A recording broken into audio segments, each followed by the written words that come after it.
I think film's extremely important from a couple of different points of view.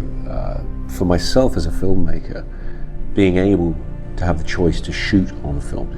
The main thing is whatever the reception to a film you've put out there, good or bad, all you really have to hang on to is your own belief in what it is you've done. I didn't have a choice. Welcome to Jurassic Park. It doesn't often come at you screaming, this is who you are, this is what you must be for the rest of your life.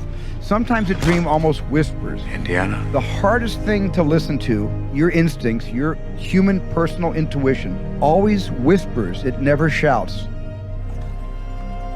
The most important thing we can do as people who are trying to make creative work is to be yourself and embrace what is uniquely you and your own voice.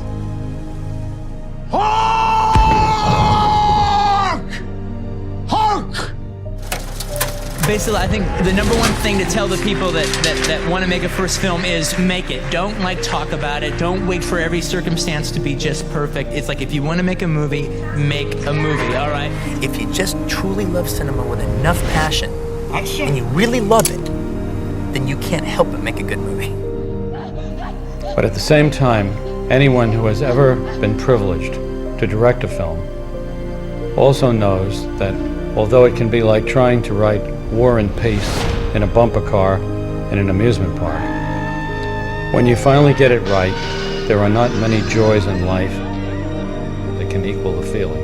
What I do is I'm able to express myself in visual images, in narrative cinema. That's what I do. Key factor is to be authentic as much as possible to the characters and the world that they're in.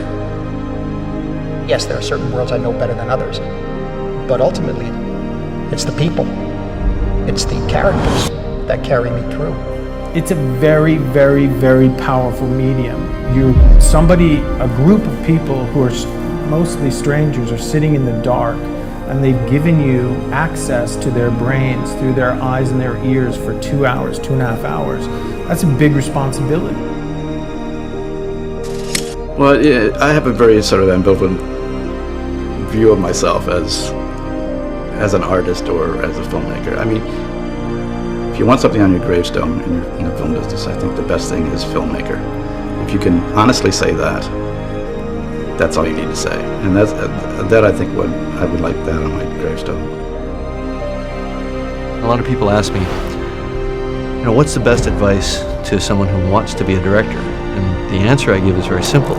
Be a director. Pick up a camera, shoot something, no matter how small, no matter how cheesy, no matter whether your friends and your sister star in it. Put your name on it as director. Now you're a director. I believe modern superheroes do a similar thing in that they can inform us about this modern world we live in with its modern challenges. It's more emotional, because now we find ourselves in these emotional landscapes that we can't navigate. I did not go to film school.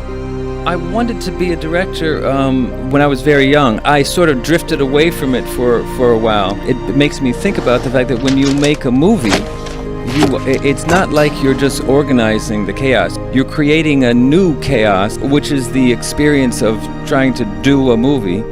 For me, writing is listening too. I spend a lot of time listening to what my characters are trying to tell me about who they are. And, well, the lovely thing about filmmaking is that it's this progression of bit by bit you give it to other people.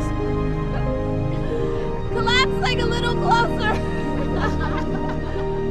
I think that at the end of the day, the things that the audience, why we are going to see movies, is to be moved by the poetry of an image.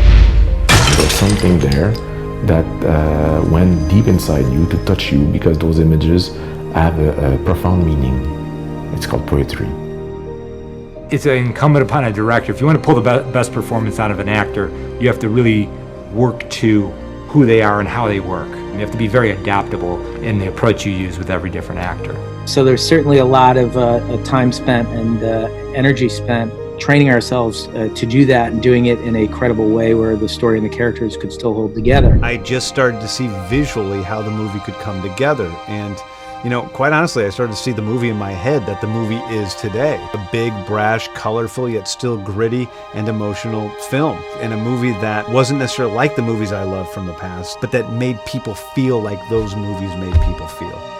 Why are you doing this? This is a visual medium. This is not a stage play. It's not a radio play. It's like a snowflake. There's an infinite variety of ways that you can do this job. But I was there on the set, and I watched, standing behind the camera. There was something that I saw in the room that day that the camera didn't pick up, and I can't put it into words, but there was something, intangible.